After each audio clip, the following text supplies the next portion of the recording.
The Baylor Bears have the opportunity to press pause on the prime time parade and make Coach Prime wish he had never left the Pac-12. This is Locked On Baylor.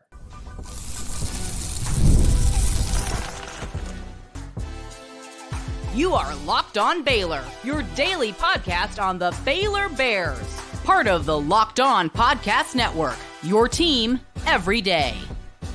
And welcome to this Locked On Baylor, Locked On Buffs crossover episode brought to you by FanDuel and part of the Locked On Podcast Network, where it is your team every day. I'm your host, Cam Stewart of ESPN Central Texas and the Cam Show on Rogue Media Sports Network. And joining me for Colorado Week is Kevin Borba of Locked On Buffs. And what a matchup this has turned out to be. And really, truly, Kevin, anyone playing Colorado, especially on a Saturday night, that becomes a big-time matchup. And through 3 weeks, Buffs 2-1. I got to check in on you. It's a circus every day with Colorado. How are you holding up through 3 weeks? You know, we last week, the felt like everything was on fire. They lose to Nebraska, and it's like, oh, gosh, here we go. Then they blow out Colorado State, and everyone's like, we're back. So it's a very, very up and down sense of emotions here. But I feel like we've seen some improvement, right? And that's all we could ask for. What about you? Well, yeah, I mean, it's been kind of similar in the ups and the downs. And the problem, I think, with really both of these teams is we're still trying to figure it out. You know, I think both teams have faced a good Power 4 opponent.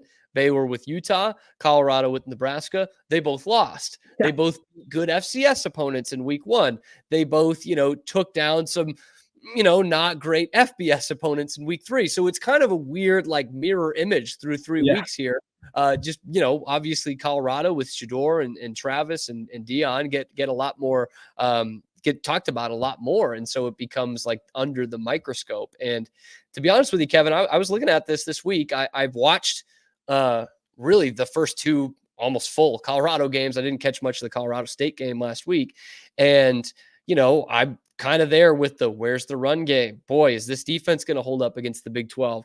And you look at the numbers, and the numbers defensively are not great, but they're really not that bad. Have you seen improvement from this team's defense, especially, holding a team to 9 points last week?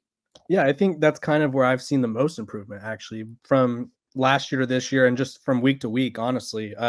They've only given up 12 second half points this entire season. So it's not too bad at all. It's like the first week, it's kind of been, this is my biggest problem. Sorry to soup this, but my biggest problem is they're a different team each week. So I'm learning something new about them each week. So first week against Nebraska, offense and defense start slow, and offense kind of picked it up in the first half, and defense shut them down in the second half, only gave up the 1 score.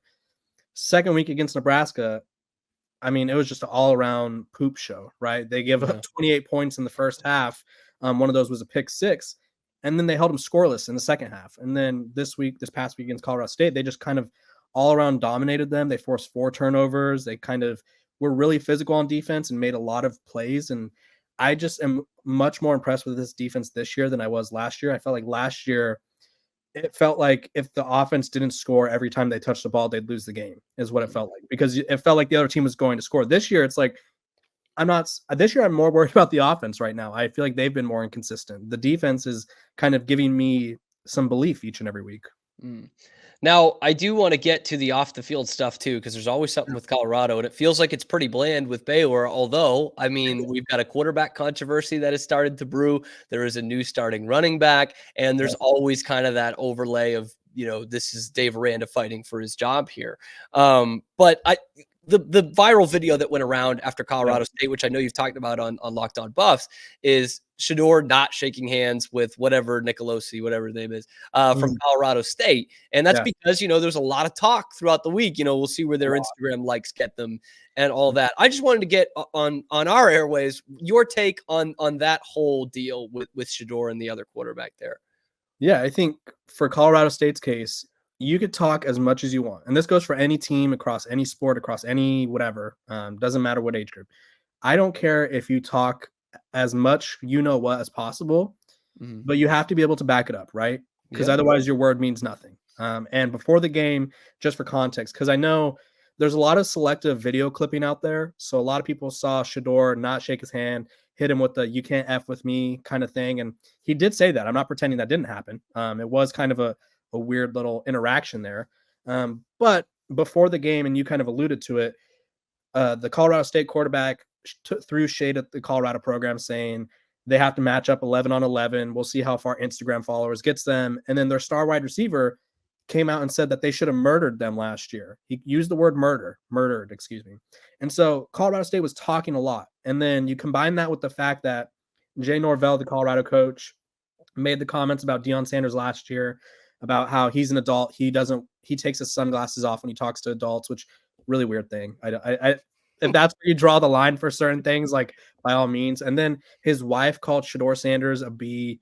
His son took a shot at Travis Hunter being injured last year. So I think it's one of those things where Colorado State and Colorado, the rivals, this particular group of coaches will never be friends. I doubt they'll ever be going out to downtown to get some drinks together. And like I said, if you want to talk, great, but you have to be able to back it up. So people can't get mad that Shedeur Sanders isn't best friends with the guy who's called out him, his family, and his best friend / teammate. So I think it goes both ways, right? If people talk, you have to be able to back it up, and you can't be mad when other people talk back. Sure, absolutely. And like, I'm someone who would have preferred they shook hands, but like, I get it. If they're talking like that all week and you don't, like, whatever, it's really not the end of the world. And they don't play again for 5 years. So this will all die down. This will very much die down then. What I do get like weirded out about a little bit is so like after the game, Jake Schwanitz, I think is how you say it, covering the Buffs. He's got a video of Shedeur with Travis Hunter. They're doing their post-game availability, and they brought the whole offensive line out. Yeah. And it's like, that's leadership right there. And I'm like, well, yeah. Is it like Shedeur is a very good player, but we also, he's young, and we heard him throw his teammate under the bus last week. And this came just a few minutes after the not shaking hands thing. So it's like, am I misleading or misreading this? It feels like we're trying to get a full image that's not there. Yeah, I think this has been a weird Shedeur season, because I think last year he did a fantastic job of never throwing his team under the bus.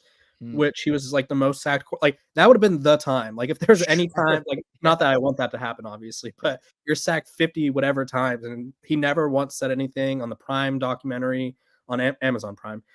He took him out to a steak dinner one time. Like he was really making an effort, right? And so it was actually a guy by the name of Scott Proctor. I like to give him props. He comes on my show every Tuesday. He was the one that asked him the question that led to that answer. And Scott asked him about the run game.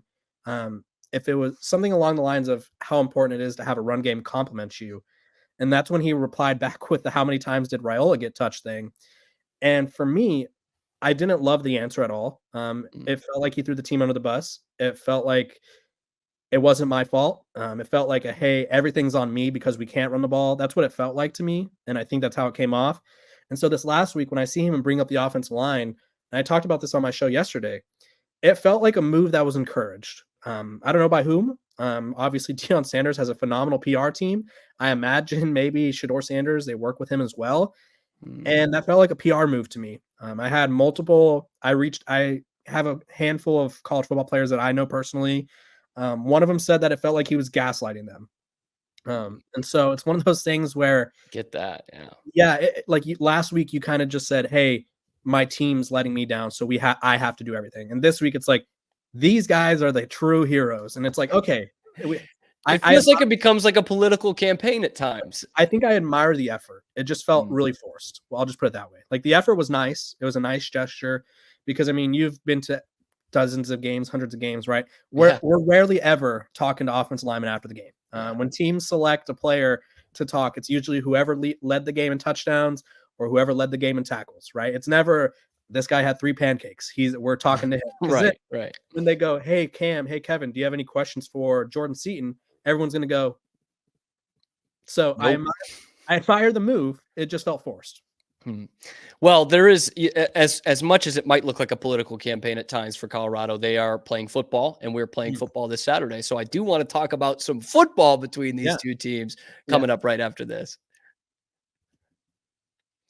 But first, today's episode is brought to you by our friends over at FanDuel. You guys have heard us talk about it a lot. You might know it as America's #1 sports book. Well, We have something a little different for you because now through the end of this week, that's September 22nd on Sunday, all FanDuel customers can bet $5 and get a 3-week free trial of NFL Sunday Ticket from YouTube and YouTube TV. Then with a YouTube TV base plan, you're going to be able to watch every regular season Sunday afternoon out of market game. It saves me every week. All you need is a Google account and a current form of payment, and you can cancel anytime. Just visit FanDuel.com to download America's #1 sportsbook. Once again, that is FanDuel.com.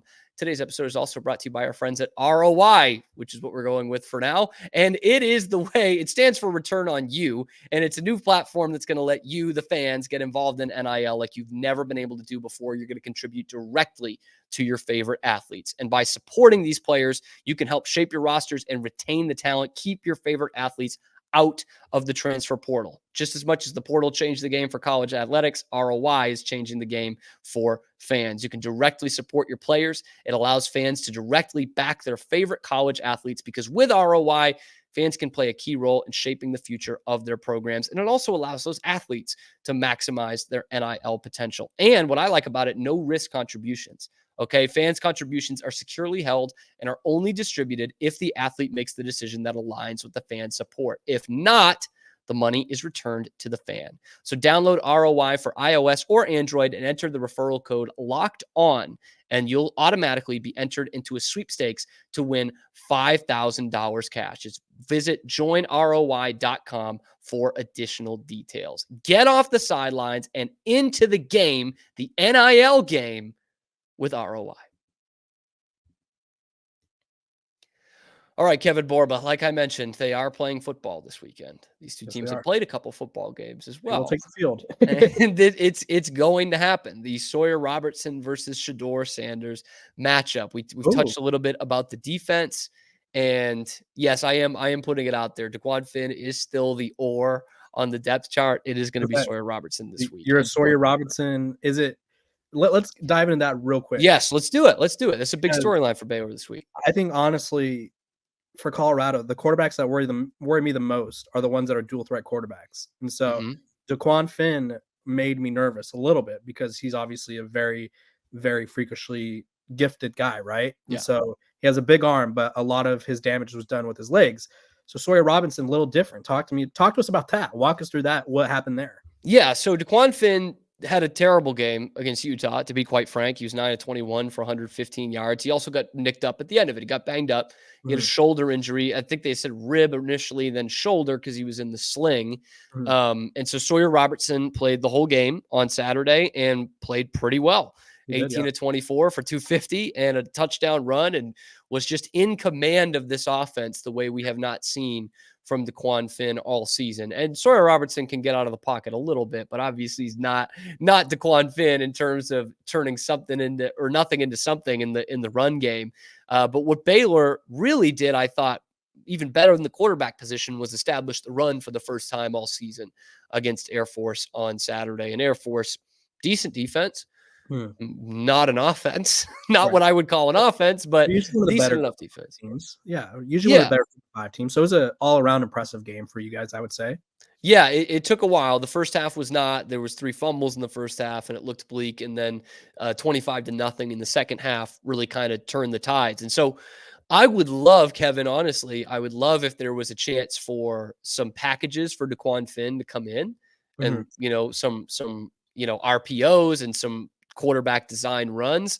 And if he was just bad and they benched him, that would probably be, I think, on the table for Baylor. But because he's coming off an injury instead, I think you're a little more hesitant to do that. So, yeah, I do expect Sawyer Robertson in there, who is not the dual threat, but I think a better arm and is more of a fit in this offense. Actually, it's an offense he's played most of his life. And he was recruited by Mike Leach to play in a very similar style of offense when he went to Mississippi State. And so there was touch. There was no hospital balls. There were no, why did he just throw that balls? Like none of those from Sawyer Robertson. So he seemed to be in command. And I'm hoping that's what leads to a matchup this weekend of 2 pretty accurate quarterbacks. And it led to Baylor really running the ball very well in this game, in this last game against Air Force as well, because not only were they a threat in play action passes, but they got their new number one, I think, running back in Bryson Washington going over 100 yards. And I know that's been a point of struggle for the Buffs this year is that running the ball. Yeah, I think the run game for Colorado, which I'll give you a wild stat for the Deion Sanders era, because they found their running back, in my opinion, not to the same degree that Baylor did, because obviously it was like a breakout game for your young freshman, but Colorado gave the ball to a young freshman as well, by the name of Michael Welch, and he had all the big programs coming after him. He chose Colorado. He said today, at the time we were recording this, that he chose Colorado because it was Deion Sanders who reached out to him personally. That kind of push things over the edge. And so he rushed for, and let me confirm with my tweet here, he rushed for 65 yards. I think it was 7.2 yards per carry, which is great. Second most rushing yards of the Coach Prime era. The most, do you have a guess, Cam, before I? Oh, yeah. Why don't you go ahead and tell me? Why don't you go? 74 is currently 74. Wow. Yeah, Anthony Hankerson against USC last year. So they found something with him. He reminds me a lot of Doug Martin. He's 5'9", and he's absolutely built like a tank. And I think he opens up the offense for Colorado. And I think they really need to commit to allowing their offense to not be one-dimensional, because I don't know if it's Pat Shurmur. I'm kind of blaming it on Pat Shurmur so far this year because he's the play caller. Shedeur Sanders hasn't looked the same to me as he did last year. He's still putting up big numbers, but I feel like through the first 3 games last year, it was like Shedeur was tearing it up. And there's moments where this offense just looks really lethargic. They look really predictable. And I'm kind of blaming that on Shurmur. So I'd like to see him lean on the freshman more to sort of open things up. So, okay. So basically going off of that and what you're saying about Shurmur and the play calling, do you see it as like they're kind of keeping the Ferrari in the garage a little bit and not letting Shedeur rip it a little bit more? Or is it any kind of like decision-making by Shedeur?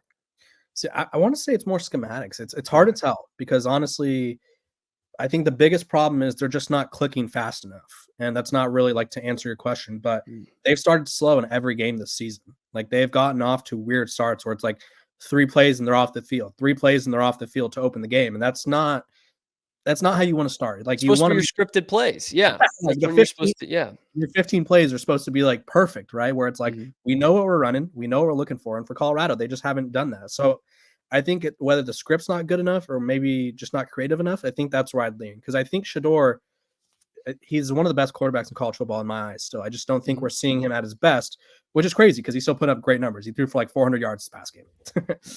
And yeah, so it might not be quite where Shedeur needs to be yet, but there is on this offense and this defense, I think, a bona fide Heisman candidate and potential number 1 pick candidate. Let's talk about that person coming up after this.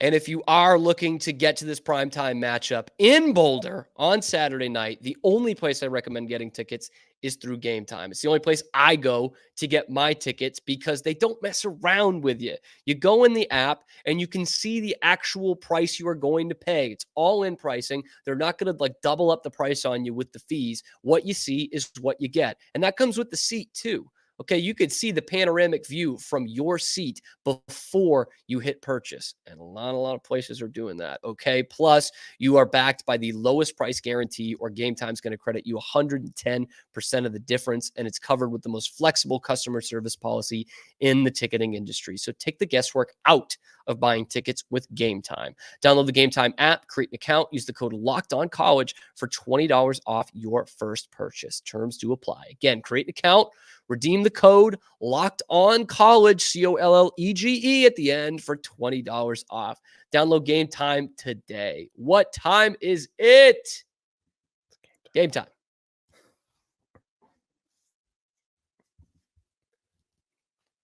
And we hold that Gametime thing for however long it takes for that spinning wheel of death to get over the cursor there, Kevin. That's why we do that. Little peek behind the curtain there. So we've talked a little bit about Shedeur. We have talked about the run game. One part where Colorado has not struggled is in the receiving core with number 12, and therefore on the flip side of the field as well at cornerback with Travis Hunter. So I'm just going to keep this as a basic question to you, Kevin, as I have it on the rundown here. Can anyone stop him? They've yet to. They've yet to. Fair enough. He which was a bit of an odd report or press release by the program, but they believe he made history in the modern era this past week. He had over 100 yards receiving, 10 catches, 5 tackles, and a pick. So he literally does everything that you could ask of him. I think barring health, there's really nothing that could stop him. And obviously that health is not really a factor that we often attribute things to. So I just think he brings a different dynamic to both the offense. Defensively, it's harder for him to make an impact, I would say, because teams avoid him. But then when they do test him, it doesn't work out. I'll give you a prime example of this during the Colorado State game, because obviously we talked about the beef earlier. It's 14-3. He meets with Braden Fowler-Nicolsi at the sideline. For some reason, Braden decided to call him too small. And from that moment on, Travis went on to have 4 catches and 2 of them went for touchdowns, and he picked them off. So It's not bad. it's not bad. Not a bad stat line at all. I think he's just so dynamic, and we don't ever see someone like this. I talk about it all the time on my show. I urge people to tell me someone who's been like this. I think of like Miles Jack, Odori Jackson, like Champ Bailey, Charles Woodson. None of them did it at this level, or this, I guess, how many times he's doing it, right? He plays all game, and that's just rare. So it's hard to stop him. Only missed 2 plays in the whole game against Colorado State. That is an incredible stat. And so, Kevin, this is the Big 12 opener for the reunion with the Big 12. It's also homecoming, which we talked about in the season preview, Right. the moved up homecoming. Yeah. So let me ask you this. If you're going to feel good about a Colorado victory here, because this line is moving and it's tight and we're still waiting to kind of see what both these teams are. But if you're going to see a bus victory Saturday night, what is something that you see they need to take away from Baylor in order for you to feel good? Ooh, that's a good question. I think they have to make life difficult for young Mr. Sawyer. I think he just built all of his confidence up, and you have to, whether it's Travis or whether it's one of the other defensive backs, you have to force him to make mistakes, right? I think the biggest difference between Colorado's first 2 games and this last one was they forced 4 turnovers. And when you win the turnover battle, it makes it easier for your offense because it's more opportunities to score, and you take away possessions from the other team. Not a profound statement there, but when you have less possessions, that's less chances to score. So I think they have to make life difficult on him. Haven't seen enough from their pass rush yet, and so for me, they need to force him to make mistakes. I know he's a gunslinger, but sometimes those gunslingers they will throw the occasional "Why would you do that?" ball. Sure. And so we need a few of those, and honestly, they need to get off to a good start. I think if Baylor gets off to a strong enough lead, your defense is one of the best in the country right now in terms of total defense. So it's going to be a rainy game. It's going to be cold. Does that impact the passing game for both teams? I don't know, but you cannot let Baylor decide the game with their defense if they're playing to the best of their ability. And this is absolutely the biggest test for the Baylor defense so far. And a big point I made in yesterday's show, which we kind of just touched on just a little bit there, is these offensive lines. These were both at the bottom of their conferences last year. I know it was a big talking point for us in the season preview. Yeah. And so far through 3 games, it hadn't gotten a lot better. Baylor and Colorado are 13th and 15th, respectively, in sacks allowed in the Big 12. Baylor's allowed 5. Colorado's allowed 8. But on the flip side, neither of them get after the quarterback on the other side, because both these teams only have 4 sacks each, which is in the bottom half of the Big 12. So I don't know, maybe something's got to give there. Yeah, that's kind of the weird thing with this. And I think you could attest to it, because it's like both of these teams, they match up so oddly, where it's like Colorado ranks 9th in the country in passing.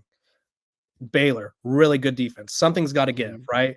Neither team's going to get pressure on the quarterback. So which quarterback do you trust more in a rainy game to make plays? And it's really weird. Like, I feel like, I don't want to say they're the same team, because they obviously are very different dynamically, but they have a very similar storyline and very similar issues, I guess you could say. And so we're going to find out whose issues are of a lesser degree. And I think that's what will determine the winner. Yeah. And like I said, I mean, this is, I think, the first great test for Baylor and for Colorado in different ways, from what Nebraska tested, obviously, but especially with, Cam Rising being out for half that game against the Bears. That's a different dynamic. It is an absolutely different dynamic. All right, Kevin, before I get you out of here and we wrap up this crossover episode, I cannot let you go without getting a prediction here. We have talked about all the great things about Shador and Travis and slight improvements on the offensive line for both teams and the new guys for Baylor with Bryson Washington and Sawyer Robertson. So how does this all come together on Saturday night? I'm going to give Colorado the edge here. Yep. I can't believe it, Kev. I know. No, I just think realistically it's homecoming. Not that that matters at the college level. This isn't high school, but it's homecoming. They have Travis Hunter, and he's honestly such an X factor to me where it's like he could be a difference in every game, right? When you have someone that can score a touchdown for you on one end and then take away possession on the other, I think that just weighs into it. And I think Colorado's going to build off their momentum. And if they don't, I think that tells me a lot more about this Colorado team that I don't really know yet. Because my biggest question for them is to see if they could build off momentum. 3 games in, they've yet to string together back-to-back wins. They've yet to string together complete performances. So can they replicate what they did against Colorado State? I think they win a close one. I imagine it's going to be sort of a rock fight. I'm calling like a 20-24, 21 game, kind of something like that, where neither offense looks that impressive and the defenses are making more plays. What do you think? Yeah, I'm going to go a little against the grain here, Kevin, okay? Because, look, I think Colorado's got the 2 best skill position players in the game, no doubt, with Shador and Travis Hunter. But this isn't basketball. So I'm going team game here, and I actually had a lot of the same thought process as you. I think there's going to be some turnovers in the game, especially with the weather that's expected, and I don't think it's going to be very high scoring. So I have it at 26-21. What do you have? Do you have 24-21? Is that what you had? Yeah. I think it's pretty close, right? I like to go like a weird number there. 26-21 is what I'm going with. Colorado's problem is they have like a really detrimental kicking problem. So I try to shy away from the weird numbers because that means he has to make kicks. Yeah. And it's been like it's been kind of a weird setup so far because he's 0 of 1 from 30 plus I saw, but he was like 9 of 10 or 9 of 11 from those distances last year. So it's like, it's weird. I don't know.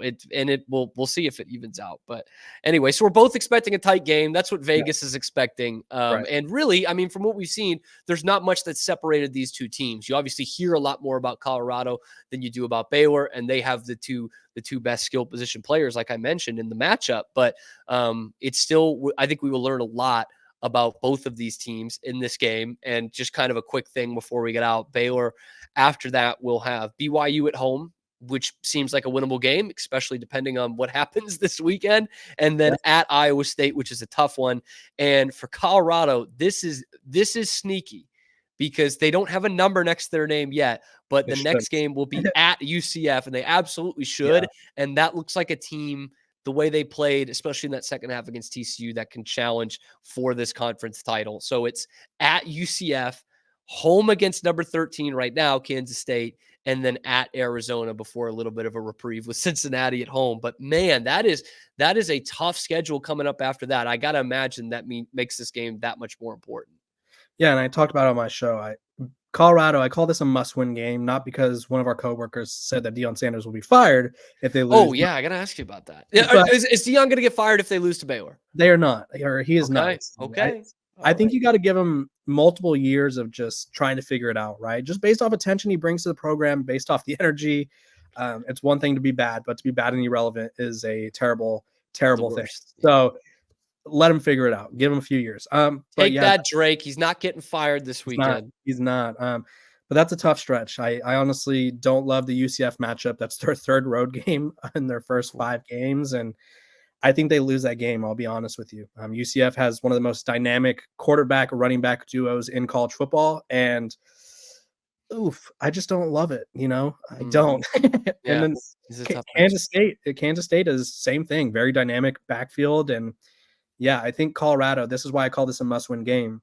You have to win the games where, no offense to Baylor, but where you have a real legitimate shot at winning right away, right out of the gates, where it's like you are favored, take advantage, right? Yeah. I mean, we are still talking about 2 teams that were 3-9, 4-8 last year. Right. So, both these have to be looking at that the same way. No offense taken. Like this got to look like a winnable game. Kevin Borba covering for Locked On Buffs and Athlon Sports. Yes, sir. Of course. Awesome. You can find him on X at Kevin_Borba. You can see it on YouTube. Appreciate you guys making your first listen today and every day. Whatever your first listen is, make your second listen the other one, whether it's Locked On Baylor or Locked On Buffs. You can find us on YouTube 5 days a week at least, and then some more in football season, and wherever you get your podcast. Be sure to like, subscribe, leave a comment down, whatever it is that helps the algorithm every time. Ring that notification bell to get notified every time we're dropping an episode. But now we just got to see him strap it up and play. Kev, we got to see this come out there. We've got one more day. We got to get through Friday before we get to Saturday night. Football's got to be played. Hopefully it's not ugly. I can't wait. Thank you again for making your first listen today and every day. This has been a Locked On Buffs, Locked On Baylor crossover. We'll see you on each of our shows tomorrow.